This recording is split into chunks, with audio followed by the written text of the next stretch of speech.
Hi, my name is Ian Lake, and we're here to talk to you about the good parts of Fragments. Fragments were one of the first libraries provided by the Android team that was unbundled from the Android framework, with the goal of having a consistent developer experience no matter what device you were running on. That consistency part has remained the same and was a big reason behind finally deprecating the Android platform version of Fragments. But the role of Fragments has changed drastically since that initial release. Fragments started essentially as miniature activities.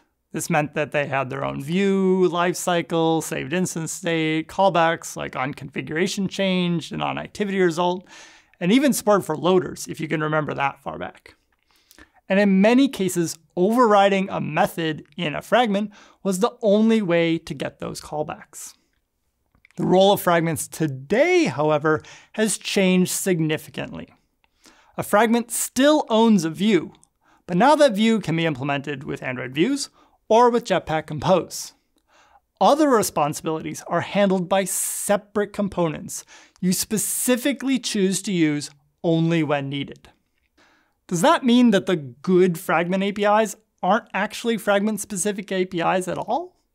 Absolutely. If you look at the fragment class itself, we've been deprecating APIs release after release as we move from fragment-specific APIs to separate testable components that fragments happen to integrate with. This has a helpful side effect of also making those components usable when building a pure Jetpack Compose app, for example, where you shouldn't need to reach for fragments at all. So instead of talking about brand new fragment APIs, let's talk about what these other testable components are and how to use them in Fragments. One of the most important components that Fragments give you access to is Lifecycle. The AndroidX Lifecycle provides a consistent, nested, re-entrant safe way of working with a simplified set of states: created, started, and resumed. One goal we've had with Fragments has been in deprecating APIs that look like lifecycle methods, but have none of the guarantees or behavior actually associated with a lifecycle event.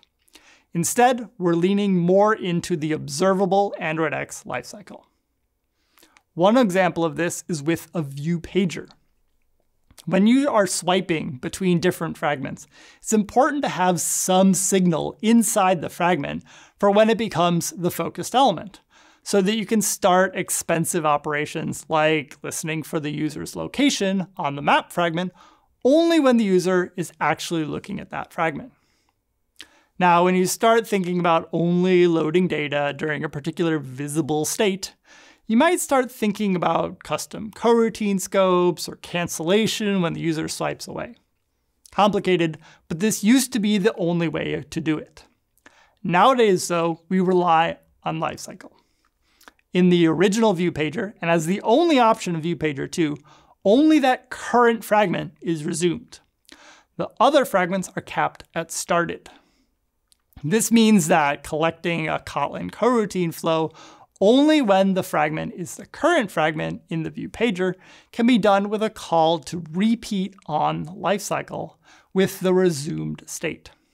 As soon as the user swipes away, your fragment is paused, and the repeat on lifecycle block is canceled automatically, all without needing to track some additional state that's custom to fragments. By relying on AndroidX Lifecycle, you gain a consistent, reliable scope. But that lifecycle is tied to the existence of the fragment or the fragment's view. This means that if you want something that lives longer, say across configuration changes, you shouldn't be reaching for a fragment for that use case.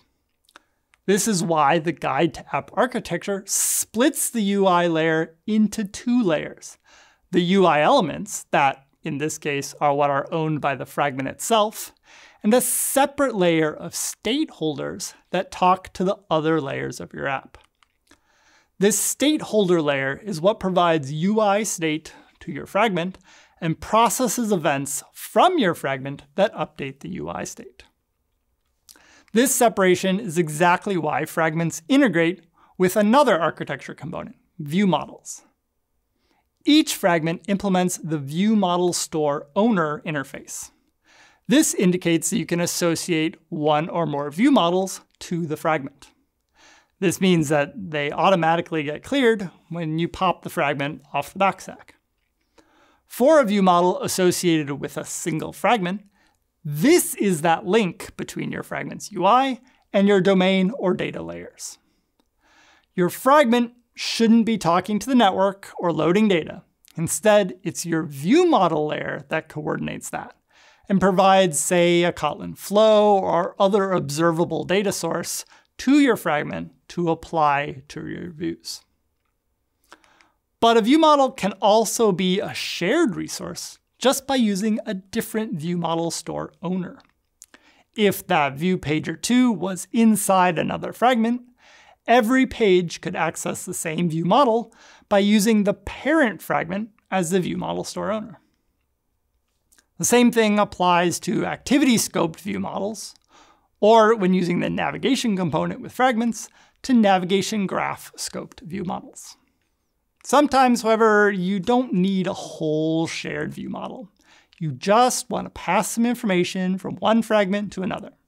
For example, to return the result of an operation right before you pop back to the receiving fragment. Historically, this has always been a bit awkward, since often the receiving fragment wants to update its views with the result. Thankfully, the fragment result APIs take advantage of lifecycle to fix this. The fragment result APIs don't rely on keeping a hard reference to another fragment, but instead relies on the fragment manager to mediate setting the result from one fragment and receiving it in the other fragment, only when that receiving fragment is started. This means that the fragment result listener can always assume that the fragment's view is already created. Because these results are events, you're guaranteed to only get at most a single callback to a listener for each call to set fragment result. Obviously, if you set multiple results before the other listener is started, you won't get those intermediate results. When passing results between two sibling fragments, two fragments in the same fragment manager, we can use those nice Kotlin extensions on fragment. But the actual APIs are on the fragment manager, which is responsible for storing those results until the listener is ready. Besides allowing you to pass results between the child and the parent fragment, this also makes it easier to test those APIs using fragment scenario. So to test our fragment that sets a result, we launch it with fragment scenario and get a reference to its parent fragment manager. This is where the result will be stored. Our test can then add its own fragment result listener using a test lifecycle owner that's always started. Now click on our button and assert we got our result. Separating a fragment from its external dependencies is a critical part to ensuring that each fragment is testable in isolation. And that has permeated a lot of our API evolutions. To talk about a few more of those cases, I'll hand it over to my coworker, Sonora. Thanks, Ian. Hey everyone, I'm Sonora and I'm going to talk to you a little bit more about testability, which, as Ian mentioned, is extremely important. APIs like Fragment Factory for custom constructors and integrations with Hilt help build a testable fragment, but they still need the set of interfaces and classes that can be faked for tests. A good rule of thumb when considering testability is how reliant are you on things you don't control? Something as simple as starting an activity actually kicks off a whole set of activity manager code that's completely out of your control and should be avoided whenever possible in your tests. This focus on testability was actually one of many integral reasons for the activity result APIs, which are part of Android X Activity Library and are also one of those separate components that integrate with fragments. Let's say we want to test this fragment that lets users write a new email. One of the features is this Add Attachment button, which, as you might guess, lets the user attach a file to their email by opening up the system-provided file picker activity. There's two parts to the Activity Result API. First, you need a listener for a result. That's the Register for Activity Result part. That's where you choose what type-safe contract you'll be launching. In this case, we'll be using the Get Content contract. It's the contract that builds the intent on your behalf based on type-safe inputs and parses the return intent into a type-safe output to pass to your listener. That Register for Activity Result callback gives you an activity result launcher. This object is what we actually call launch on when we want to launch the other activity. For Get Content, we pass in the MIME type of the file we want to allow selecting. In this case, any type is fine, so we'll use the wildcard MIME type. So how do we test this? Well, just like any test, we want to be explicit on our external dependencies.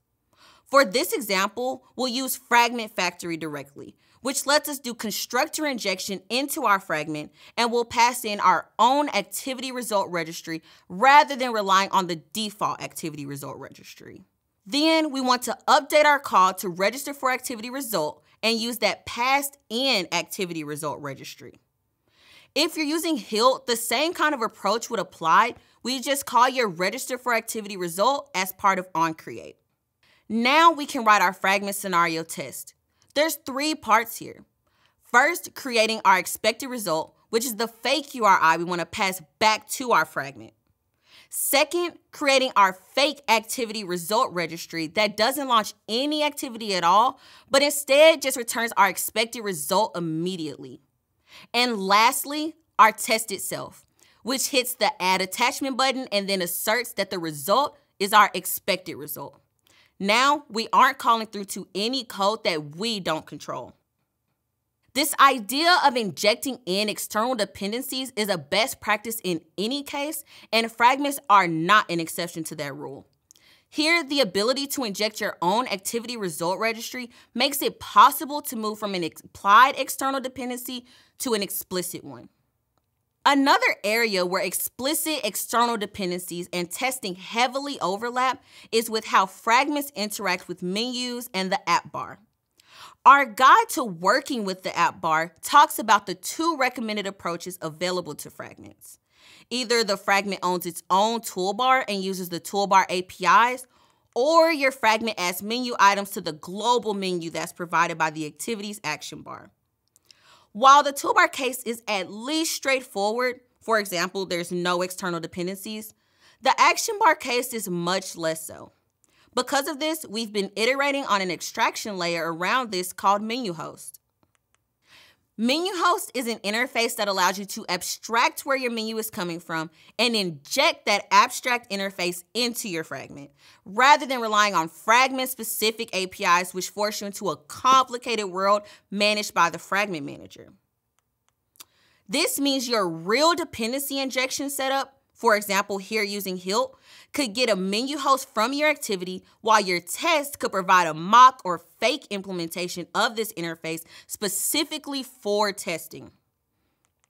So our fragment no longer needs to call menu APIs directly, but can interact with menus solely by using the menu host interface, which allows your fragment to add a menu provider. Importantly, this menu provider is lifecycle aware. That means it'll automatically clean itself up when the lifecycle is destroyed or when it drops below the lifecycle state that you provide. For example, this example here uses the resume state, which, if you remember from our view pager example before, would mean that the menu items provided by the menu provider will automatically be removed from the menu host as soon as you swipe away from that page. If you've used any of our menu APIs before, implementing the menu provider interface should be very familiar. You would use onCreateMenu for creating the menu and onMenuItemSelected to handle the selection of a menu item. Of course, this menu code no longer has to live in the fragment itself, nor does it depend on any fragment APIs at all. You could easily move this into its own separately testable class that depends solely on the menu host and the appropriate lifecycle. Separate testable components means less dependency on fragments themselves and avoids coupling multiple responsibilities into one class, keeping you on the happy path. When it comes to following these best practices and staying on the happy path, we know that does not happen overnight. That's why even after something is deprecated, we maintain both binary and behavior compatibility. Upgrading your fragments should never break the behavior of your app. And while Android Studio and Lint give you the compile time information about your code, Fragments also provide a fragment strict mode API. This API can provide runtime verification that not only your code, but also code from any libraries you use is following these best practices and avoiding deprecated API usages. While you can set a fragment strict mode policy at the individual fragment manager level, the most typical usage would be at the application level by setting a default policy. The first part of a fragment strict mode policy is one or more detect calls. Each one enables the detection of a specific, what we call violation, that you should work to remove from your code. When first enabling a specific violation, you can add calls to the method allowViolation to temporarily exclude known cases in your code while making sure that new violations are being penalized. Which brings us to the last part of the policy. Which type of penalty should be triggered when a violation occurs at runtime? Penalty log is perhaps the least aggressive, while penalty death would let you know right away that something is wrong. However, the most useful is perhaps the ability to set your own listener via penalty listener, which allows you to hook fragment strict mode up to your own logging framework. By ensuring that both your code and the library code that you don't control is on the happy path, you can make sure your app is using only the good parts of Fragments. By refocusing Fragments away from custom fragment-specific APIs, we're working to reduce the amount of special behaviors and quirks you see from Fragments and give you a reliable, consistent experience. So, enable fragment strict mode in your app, replace deprecated APIs with testable components, and look through our updated documentation on developer.android.com for more information on the good parts of Fragments. Thanks.